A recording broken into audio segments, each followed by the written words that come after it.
Shalom teman-temanku semua beserta ibu dosen, selamat datang.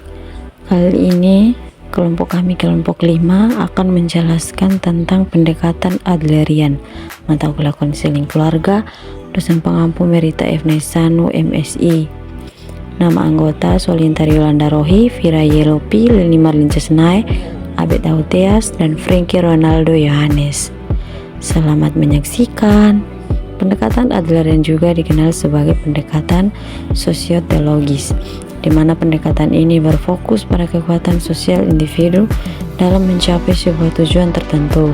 Secara umum, individu akan menciptakan pandangan mengenai diri dan orang lain dalam kerangka social interest atau Kakamiani Wallen dan Tilling tahun 2016, Geomek, Daigel, dan lain 2016.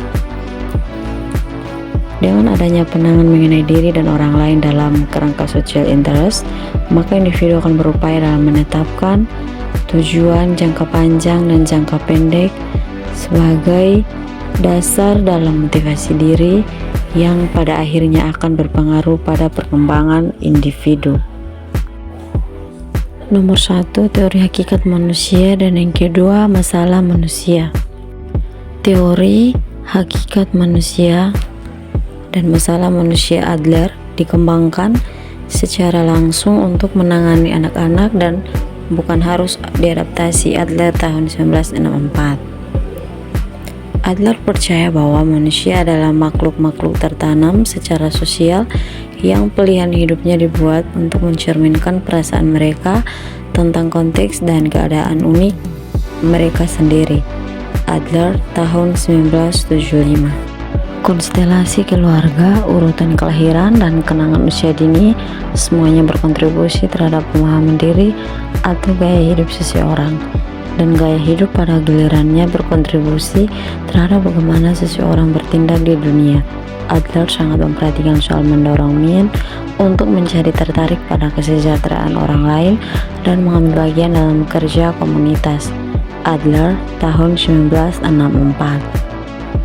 Konseling Adlerian dengan anak-anak memfokuskan pada hubungan sosial, tujuan untuk perilaku dan perilaku buruk, dan strategi-strategi parenting. Pendekatan-pendekatan Adlerian terhadap anak-anak masih tetap populer saat ini, khususnya dalam lingkungan sekolah.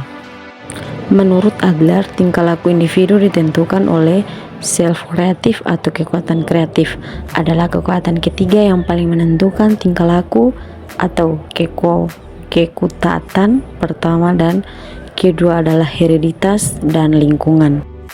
Pandangan tentang hakikat manusia. Adler menyatakan bahwa individual mulai membentuk sebuah pendekatan terhadap kehidupan pada 6 tahun pertama dari kehidupannya. Fokus Adler adalah pada bagaimana persepsi orang-orang tentang masa lalu dan interpretasinya terhadap kejadian-kejadian awal akan tes mempengaruhinya. Menurut Adler, manusia dimotivasi terutama oleh hubungan sosial, bukannya desakan seksual. Perilaku adalah berorientasi tujuan dan kesadaran adalah fokus dari terapi. Berbeda dengan Freud, Adler menekankan pilihan dan pertanggungjawaban, makna kehidupan, dan perjuangan untuk sukses, penyelesaian, dan kesempurnaan.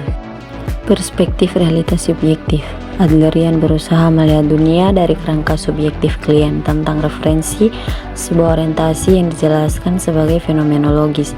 Pendekatan tersebut adalah fenomenologis, di mana memberikan perhatian pada cara individu di mana orang-orang memahami dunia mereka. Realitas subjektif ini meliputi perspektif, pemikiran, perasaan, nilai, kepercayaan, keyakinan, dan kesimpulan individual. Perilaku dipahami dari sudut pandang perspektif subjektif ini.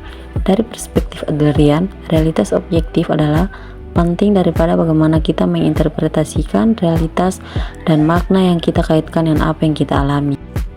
Tujuan terapeutik. Tujuan utama terapi adalah untuk mengembangkan rasa memiliki klien dan membantunya dalam mengadopsi perilaku dan proses yang dikarakteristikan dengan perasaan dan kepentingan sosial. Ini dibarengi dan meningkatkan kesadaran diri klien dan tantangan dan memodifikasi primaris fundamentalnya, tujuan hidup, dan konsep dasar. Peranan dan fungsi terapis. Sebuah fungsi utama dari terapis adalah melakukan penilaian komprehensif terhadap fungsi klien. Terapis mengumpulkan informasi dan alat-alat kuesioner tentang konstelasi klien, di mana meliputi orang tua, saudara kandung, dan orang lain yang ada di dalam rumah. Ketika diringkas dan diinterpretasikan, kuesioner ini memberikan gambaran tentang dunia sosial awal individual.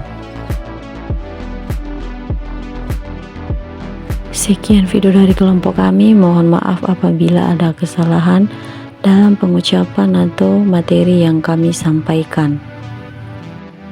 Semoga apa yang kami sampaikan dapat bermanfaat bagi kita semua. See you next time.